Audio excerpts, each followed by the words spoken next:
नमस्कार मित्रों, PSSM blessings परिवार से मैं मिशा गुप्ता डेना मरियम जी की पुस्तक रुक्मणी और कालचक्र का फेर के ऑडियो 77 में आपका स्वागत करती हूँ। अभी तक हमने जाना कि महादेव ने कामदेव को भस्म कर दिया है, परंतु नारायणी ने उसे उनके पुत्र के रूप में पृथ्वी पर जन्म लेने का आशीर्वाद दिया। यह सुनकर सुजाता चकित होती हैं और उत्सुकता से पूछती है, क्या ऐसा कभी हुआ? मेनका मुस्कुराई। यही मेरी कहानी का निष्कर्ष है। कहा जाता है कि रुक्मणी और श्री कृष्ण का पुत्र सुंदर प्रद्युमन वही कामदेव है और उनकी पहली पत्नी मायावती रति है। मैंने एक बार प्रद्युमन को देखा था।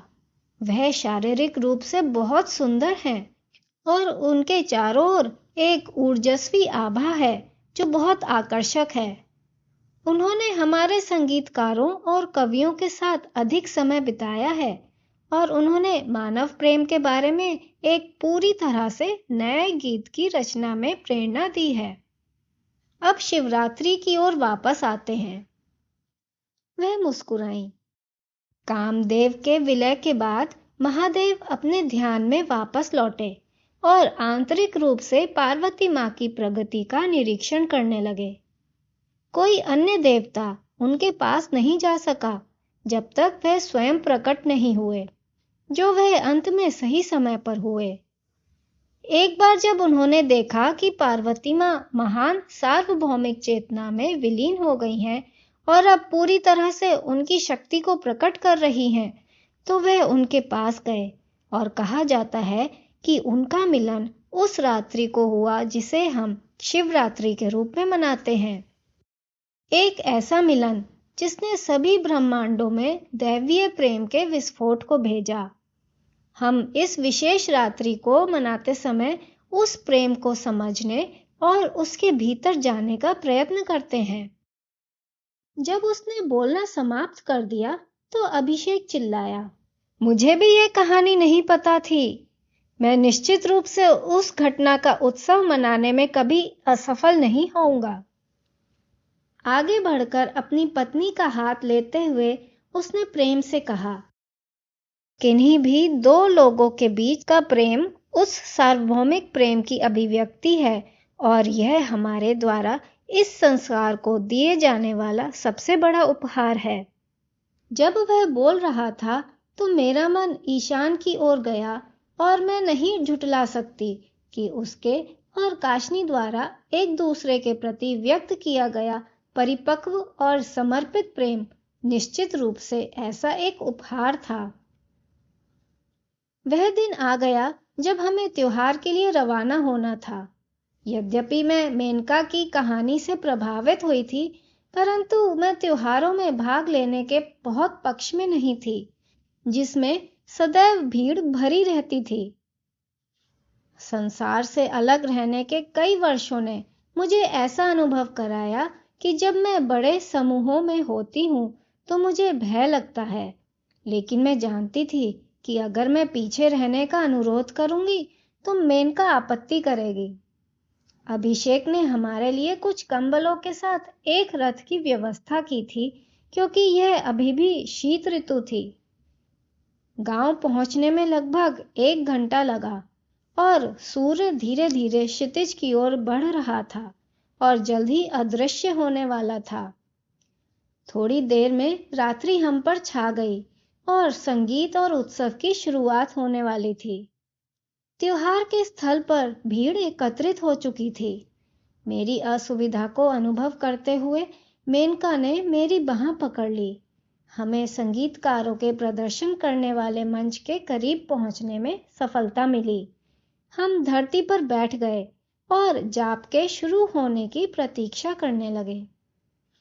अंधकार छा गया और मशालें जलाई गईं। रात की छायाओं के माध्यम से सरकते हुए संगीतकार ऐसे चले कि किसी का ध्यान नहीं गया और जाकर मुझसे कुछ ही दूरी पर बैठ गए। संगीत आरंभ हुआ और मैंने अपने नेत्र बंद कर लिए, परंतु गीत की पहली ध्वनि पर मेरे नेत्र खुल गए। उस स्वर को समझने में कोई भूल नहीं हो सकती थी। वह वही थी, रेवती। मैंने उसे ढूंढ लिया था। माता की एक छवि मेरे मन में उड़ती हुई आ गई और संतोष की भावना के साथ मैं जानती थी कि वह मेनका के माध्यम से मुझे वहां ले गई थी। उस प्रश्न को दूर करते हुए कि उन्होंने मुझे रेवती को क्यों ढूंढने के लिए कहा था, मैंने स्वयं को वायु में भरी लहराती ध्वनियों द्वारा परिवहित होने दिया। संगीत मंत्र मुग्ध कर देने वाला, उत्साह बढ़ाने वाला, मेरे अंदर गहरी चाहत जगाने वाला था, जिसका मुझे पता ही नहीं था। अगर मैंने अभी महादेव और पार्वती माँ का प्रेम वृत्तांत नहीं सुना होता, कदाचित मैं इतनी प्रभावित नहीं होती। जब मैं मंत्र उच्चारण सुन रही थी, तो मेरे हृदय के नेत्रों में मैंने वह दृश्य देखे जो मेनका ने मुझे बताए थे। और जब तक संगीत बंद नहीं हो गया था, मुझे ऐसा लगा जैसे मैंने एक अन्य क्षेत्र में कदम रखा हो। पहली बार उन दो सशक्त महादेवताओं के प्रेम का सामना करते हुए, एक प्रेम जिसे शब्दों में व्यक्त नहीं किया जा सकता था या कदाचित मानव मन द्वारा समझा भी नहीं जा सकता था। एक प्रेम जिसने पार्वती माँ को युगों तक गहरे ध्यान में बिताने के लिए प्रेरित किया, हर एक चीज से विमुखता को सहन करते हुए उसे प्राप्त करने के लिए। संगीत रुकने पर मैं कुछ सोचे बिना खड़ी हो गई और मंच की ओर बढ़ने लगी। रेवती ने मुझे देखा और एक बड़ी मुस्कान के साथ वह मेरी ओर बढ़ी। हम दोनों मिले और हमने एक दूसरे को गले लगा लिया और भीड़ हमारे चारों ओर एकत्रित होने लगी। चलो कोई जगह ढूंढते हैं जहां हम बैठकर बात कर सकें, वह फुसफुसाई। अभिषेक और मेनका को अनुसरण करने के लिए इशारा करते हुए मैंने रेवती का हाथ पकड़ा और भीड़ के बीच से चलते हुए उसे ले गई। वह मुझे उस मैदान के एक हिस्से में ले गई जहां कम लोग थे और हम चारों वहां पर मिलकर बैठ गए। इस बार और अधिक कसकर उसे फिर से गले लगाते हुए मैंने उसे बताया कि मैं इतने वर्षों के बाद उसे देखकर कितनी आनंदित हूं। उसने मुझे बताया कि वह और उसके पति त्योहार के दिनों पर प्रदर्शन करने के लिए महिला निवास में आते रहे थे, लेकिन सुमति ने उसे बताया था कि मैं पहले ही अपने भाई के साथ रहने के लिए जा चुकी थी। उसे अपने परिवार से मिलवाते हुए मैंने उत्साह से बताया कि रेवती के साथ मेरी मित्रता मेरे लिए कितनी महत्वपूर्ण थी। रेवती मुस्कुराई और बोली, जब कोई भी और महिला मेरी देखभाल नहीं कर रही थी, तब सुजाता ने मेरी देखभाल की, बिल्कुल वैसे ही जैसे अम्बा ने उसकी की थी। यही वो युक्ति है जो माता ने हमें सिखाई है, दूसरों को वही देना जो आपने स्वयं प्राप्त किया है। कुछ देर बातें करने के पश्चात रेवती ने बताया कि वह अभी अभी सुमति से भेंट करके आई थी, जहां उसने माता की ऋषि दुर्वासा के साथ हुए चंचलता की कहानी सुनी थी। क्या आपने ये कहानी सुनी है कि ऋषि ने माता को उनके विवाह के तुरंत बाद श्राप देने की चेष्टा की थी? मेनका और अभिषेक की ओर मुड़ते हुए उसने पूछा। मेनका ने सिर हिलाते हुए उत्तर दिया, सुजाता ने हमसे बहुत सारे वृतांत साझा किए हैं जो उसने महिला निवास में रहते हुए सुने थे। तो आपको ये कहानी पसंद आएगी, रेवती ने कहा जब वह शुरू हुई। पांडवों के वनवास से पहले वे श्री कृष्ण और माता के आशीर्वाद के लिए और यह जानने के लिए परामर्श लेने के लिए द्वारका आए थे कि वे निर्वास के वर्षों के दौरान कहाँ जाएं और क्या करें। श्री कृष्ण ने उन्हें आगे होने वाली बहुत सारी बातों का संकेत दिया। जब उन्होंने समाप्त किया तो माता ने द्रौपदी को अलग बुलाया और उसे कहते हुए एक बहुत छोटा धान का पात्र दिया कि इस धान को हमेशा अपने पास रखना।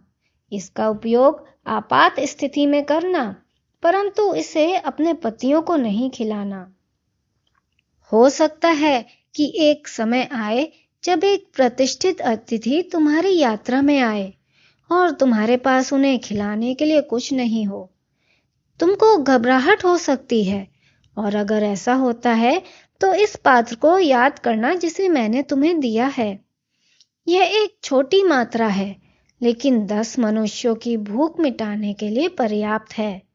मैंने इस पर स्वर्गीय अमृत चढ़ाया है, ताकि जो कोई भी इसे खाएगा वह ध्यान की एक आनंदमय स्थिति में प्रवेश करेगा।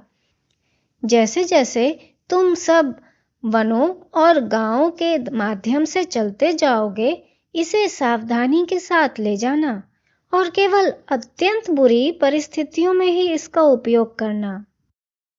मित्रों, रुक्मणी जी द्वारा द्रौपदी को दिया गया पात्र आखिर कब उपयोग में आएगा, जानेंगे अगली कड़ी में। धन्यवाद।